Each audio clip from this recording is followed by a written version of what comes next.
اور بڑی مزے کی حدیث ہے جی، بہت مزے کی۔ نبی علیہ السلام کسی جگہ گئے، وہاں پہ ایک بدو نے نا آپ کی دعوت کی۔ امام حاکم نے بھی اس حدیث کو صحیح کہا ہے، امام ذہبی نے بھی، شیخ زبیر زئی صاحب نے بھی،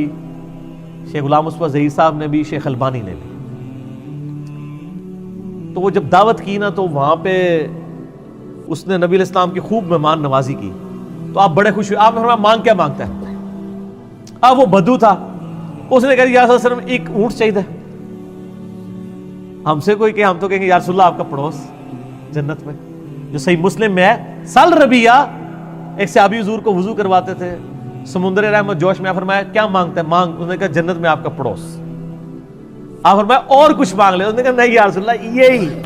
فرمایا پھر کثرت سجود سے میری مدد کر، یعنی تو عبادت کر، میں اللہ سے دعا کروں گا تو میرا پڑوس۔ یعنی اس کائنات میں سب سے بڑی چیز اللہ سے جو مانگی جا سکتی ہے نا وہ یہی ہے۔ ویسے تو اس سے بھی بڑی ایک چیز ہے لیکن وہ ملنی کوئی نہیں، کہ انسان اللہ سے یہ مانگے کہ یا اللہ مجھے نبی بنا دے، لیکن یہ وہ بھی ہے چیز، یہ اللہ کا فیصلہ ہے۔ ہم اللہ سے تو کہتے ہیں اللہ مجھے مومن بنا دے، اپنا ولی بنا لے، یہاں تک تو دعا کر سکتے ہیں، نبی بننے کی دعا تو نہیں کر سکتے۔ نہ نبی علیہ السلام کے خاتم النبیین ہونے سے پہلے کر سکتے تھے نہ بعد میں، ورنہ سب سے بڑی دعا یہ ہوتی۔ اس کے بعد اگر کوئی دعا ہے نبی نہیں بنا سکتا تو نبیوں کا پڑوس، اینڈ رزلٹ یہ ہو کہ جنت میں نبیوں کے ساتھ۔ تو اس بدو نے کہا یا رسول اللہ ایک اونٹ چاہیے، ایک بکری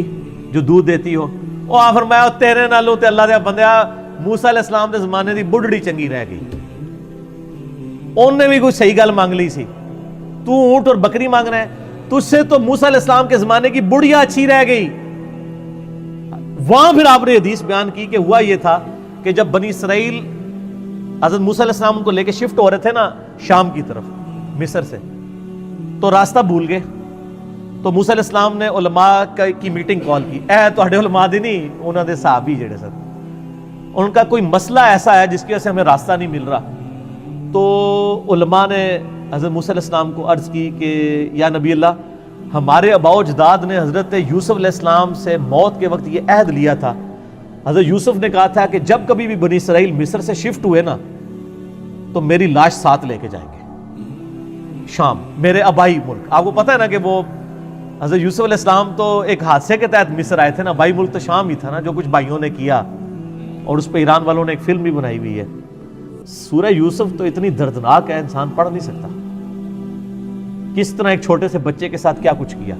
تو ان کو اپنے وطن سے محبت تو تھی، انہوں نے کہا تھا بنی اسرائیل جب بھی تم یہاں سے شفٹ ہوئے نا میری لاش ساتھ لے کے جانی ہے میرے آباء و اجداد کی سرزمین میں، حضرت ابراہیم علیہ السلام کی سرزمین میں شام۔ اور نہ کہ اچھا اسی لیے راستہ نہیں مل رہا، انہوں نے کہا چلو واپس۔ اچھا واپس گئے تو انہوں نے کہا جی بتاؤ اب یوسف علیہ السلام کی قبر کدھر ہے؟ کسی کو قبر نہیں پتا تھی، کیونکہ مزار نہیں تھے نا اس زمانے میں ہوتے، اے مزار تے تسی شروع کیتے نے نا، مزار ہوندے تے یوسف علیہ السلام دا مقبرہ بڑھیا ہوندا۔ تو علماء نے بتایا کہ ایک بوڑھی عورت ہے جس کو پتا ہے قبر کی لوکیشن، لیکن وہ بتاتی نہیں کسی کو، وہ کہتی ہے موسیٰ نوں لے کے آؤ میں اودے نال گل کراں گی۔ آپ اگوں نے گل کے کرنی سی، موسیٰ علیہ السلام گئے، کہا اماں بتا دے ہم نے حضرت یوسف کو شفٹ کرنا ہے۔ انہوں نے کہا میری ایک شرط ہے کہ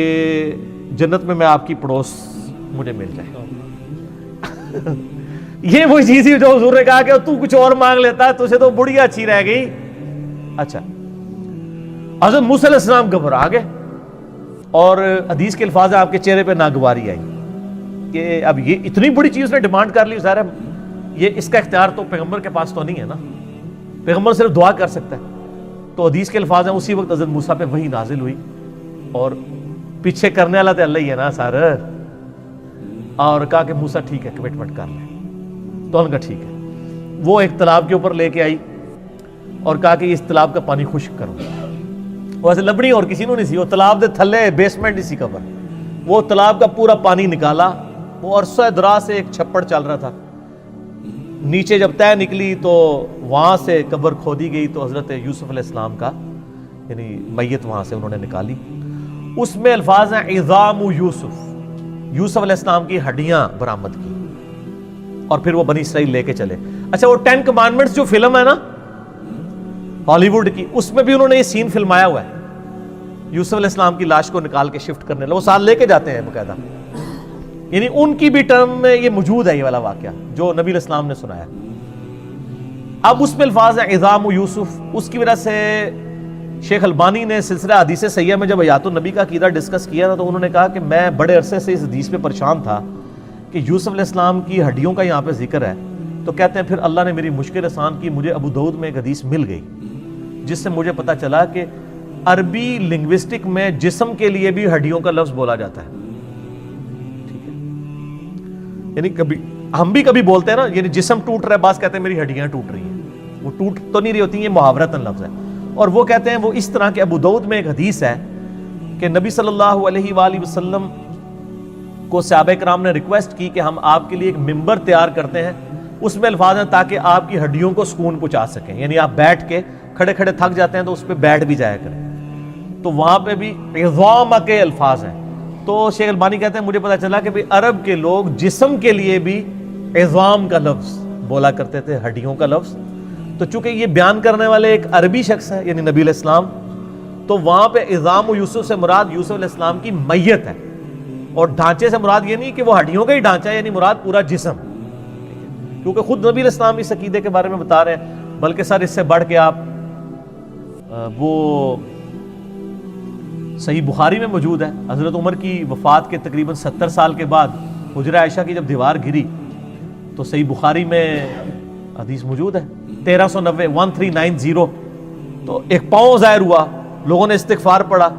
تو عروہ کو بلایا گیا، عروہ حضرت عائشہ کے بانجے تھے، حضرت عبداللہ ابن زبیر کے چھوٹے بھائی، وہ چونکہ حضرت عائشہ کے پاس فریکوینٹلی اندر جاتے تھے، محرم تھے، ان کو حجرے میں قبروں کی لوکیشن پتہ تھی، انہوں نے کہا نہیں حضرت عمر کا پاؤں ہے، یہاں پہ حضرت عمر کی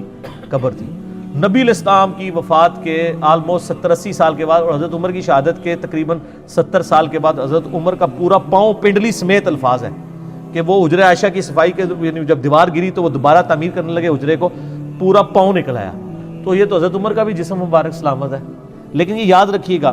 جسم سلامت ہونا کسی کے لیے یہ دلیل نہیں ہے کہ بس وہی بزرگ ہے، جس کا جسم سلامت نہیں تو وہ بزرگ نہیں ہے۔ کئی صحابہ کرام میں ان کی لاش کے ٹکڑے ٹکڑے کیے گئے ہیں، مسلح کیا گیا ہے، کڑاہوں میں لاشوں کو جلایا گیا ہے، یہ اللہ تعالیٰ کسی کو پروٹوکول دے گا، یعنی یہ اللہ تعالیٰ کی طرف سے کوئی ڈیفائنڈ نہیں ہے، ڈیفائنڈ صرف نبیوں کے لیے، وہ جو ابو داؤد کی حدیث ہم ڈسکس کر چکے ہیں، ٹھیک ہو گئے؟ دیکھیں کتنے مزے، یہ مزے کی کہانی نہیں ہے، یہ وہ ہے سٹوری جو حدیث کے اندر آئی ہے۔ آپ کی کہانیاں بزرگوں نے لکھی ہوتی ہیں، ہم وہ آپ کو کہانیاں سناتے ہیں جو سچی کہانی ہے، ٹھیک ہو؟